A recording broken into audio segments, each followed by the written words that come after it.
గురువుగారు ఆస్తి గొడవలు ప్రతి ఇంట్లో జరుగుతూనే ఉంటుంది. తమ్ముడికి అంత ఇచ్చావు, అన్నకు అంత ఇచ్చావు అనేసి అన్నదమ్ములు గొడవ పడుతూనే ఉంటారు. ఆస్తి గొడవలు అంటే అన్నదమ్ముల గొడవలుగా మారిపోయాయి. ఈ ఆస్తి గొడవలు, అన్నదమ్ముల గొడవలు రావడానికి కారణాలు ఏంటండి? ఓం నమ శివాయ. కుటుంబం అంటే ఒక చెట్టు లాంటిదమ్మా.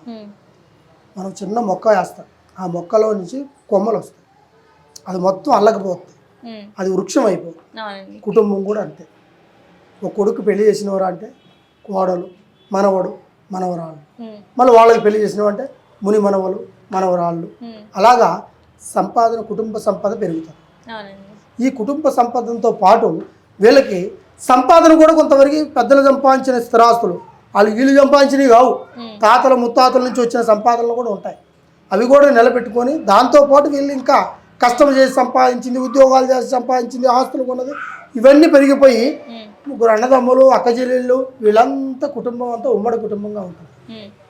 బంధం చాలా విలువైనది. ఈ రోజుల్లో పోగొట్టుకుంటే మళ్ళీ తిరిగి ఆ బంధం చేరుకోవడం చాలా కష్టం. ఈ అన్నదమ్ముల బంధం వెనకాల ఏముందిరా అంటే, చిన్న వయసు నుంచి 5 సంవత్సరాల వయసులో మనం అన్నా తమ్ముడు అని పిలుచుకుంటాం. 10 సంవత్సరాల వయసులో మనకి ఎక్కువ వయసు వచ్చే ఒక సమయం వస్తుంది, మనం ఒక కుటుంబంలో ఒక మంచి పొజిషన్ నిలబెట్టుకుంటామని అనుకొని ఒక అన్నదమ్ముడు బంధాన్ని పెంచుకుంటాం. తర్వాత 20 సంవత్సరాలు వస్తే వాడు పాలివాడితో సమానం అయిపోతుంది, భాగానికి సరిభాగమైన లెక్క అయిపోతుంది. తర్వాత వాడికి పెళ్ళి అయిందంటే ఇంకా వాడి జీవితానికి తిరిగి ఉండదు.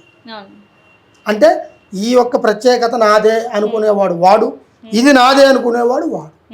అయితే వీళ్ళకి పెళ్ళిళ్ళు అయిన తర్వాత వీళ్ళు వెనకాల వచ్చే భార్యలు ఉంటారు కదా, అన్న మనవడు అయితే వదిన మంద కాదు, తమ్ముడు మనది అయితే మరదల మంద. ఎందువల్ల కాదురా అంటే వాళ్ళ భావనలు వేరు. ఎందుకంటే అక్కడి నుంచి నేర్చుకొని వచ్చి ఉంటారో, లేకపోతే ఇక్కడికి వచ్చినాక కలిగి ఉంటుందో, లేకపోతే మధ్యలో వాళ్ళకి ఆలోచనలు వస్తాయో. మీ అన్నయ్య చూడు, 4 పిల్లలు ఉన్నారు, వాళ్ళకి అన్ని ముక్కు పోగులు కొన్నారు, చెవులు పూలు కొన్నారు, అన్నీ కొన్నారు, సంపాదించుకొని హ్యాపీగా ఉన్నారు. మన అమ్మాయికి ఏం కొనలే, మన అమ్మాయికి ఏం చేయలేదు.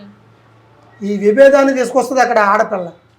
తీసుకొచ్చినప్పుడు వాడికి కలగదు, అనుమానం లేదు, అన్నదమ్ముడికి లేదు కదా, మన అన్నయ్య కదా అని అనుకుంటాడు, వాడికి అర్థం కాబట్టి. ఎప్పుడు ఈ అనుమానాన్ని వాడి మనసులో క్రియేట్ చేస్తుందో వాడికి ఆలోచన కలుగుతుంది. నిజమే కదా, నా కూతురికేది, నా కొడుకుకేది, నీ కొడుకు ఉంగరం కొన్నావు, నా కొడుకు ఉంగరం, నీ కొడుకు పేర్లో ఆస్తి తీసావు, మరి నా కొడుకు పేరు లేదు. ఈ భావనల వల్ల ఏమవుతుంటే ఇద్దరి మధ్యలో ఆ బంధాన్ని గొడవగా మార్చేస్తుంది. ఆ అన్నదమ్ముల మధ్య గొడవ ఏమవుతుంది అంటే రాను పెరిగి ఇది కొద్ది వరకు, అది చిన్నపాటి గొడవలు. ఇకపోతే డివైడ్ అయ్యే సంకల్పం వస్తుంది, అన్నదమ్ములకి ఆస్తి పంపకాలు వస్తాయి. ఆ ఆస్తి పంపకాలు వచ్చినప్పుడు తల్లిదండ్రులు సంపాదించిందే ఆస్తి, వాళ్ళ తల్లిదండ్రులు తాతల ముత్తాతల నుంచి వచ్చిన ఆస్తి, ఇందులో ఇద్దరికీ ఉంటుంది. ఇప్పుడున్న చట్ట ప్రకారం కోర్టు తీర్పు కూడా ఆడపిల్లకు కూడా ఆస్తి ప్రకారంగా ఒక భాగం పెట్టాలన్నట్టు కూడా సుప్రీంకోర్టు కూడా తీర్పు ఇచ్చేసింది. కానీ దాన్ని ఎవరైనా పాటిస్తున్నారా? కొంతమంది పాటించట్లేదు, కొంతవరకే. ఏదో ప్రేమ కొద్దిగా ఆడ కూతురికి ఇస్తున్నాం అంతా, ఇగో ఈ ఇల్లు నీది, ఈ పంట పొలం నీది, ఈ 5 ఎకరాలు నీది అని ఇస్తున్నాం. కానీ అదే కానీ అడ్డం తిరిగితే మొత్తం రూపాయితో సహా మొత్తం పంచిపెట్టాలి. ఆ రూల్ కొంతమందికి తెలియదు.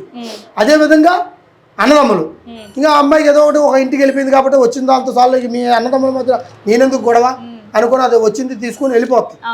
ఈ అన్నదమ్ముల మధ్య గొడవ అలాంటిది అంటే అంతా ఇంత కాదు, ఇద్దరి మధ్యలో తప్పిడి మేళం.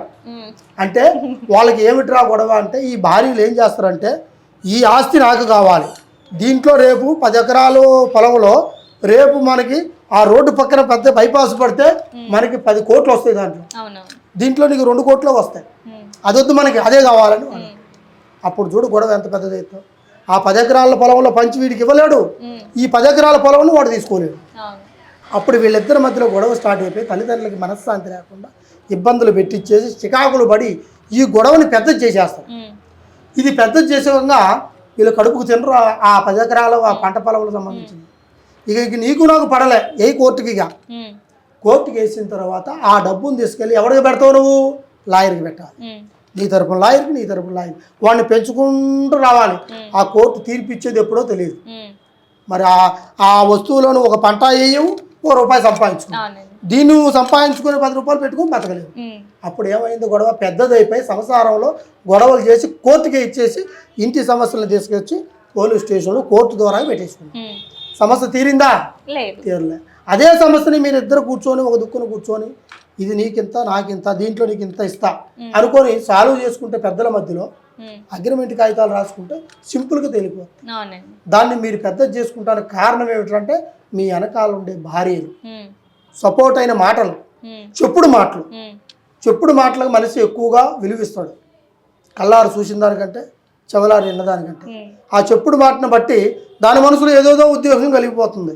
అంటే వీళ్ళు ఎక్కడే ఆస్తి తీసుకుని వీళ్ళు ఎక్కడే బాగుపడిపోతారో అనే ఒక చూపుతో చాలా వరకు చెడు ప్రభావాలను చేసి అవతల వాళ్ళని పడగొట్టే మార్గం కూడా చేసే మార్గాలు ఉంటాయి అన్నదమ్ములు. అప్పుడు ఏమైతే బంధుత్వాలు పోతాయి, బంధాలు పోతాయి, దూరం అయిపోతారు. ఒకరికొకరి నోటి మాటలు లేకుండా ఉన్నారు ఇప్పుడు చాలామంది, మాటలు లేకుండా.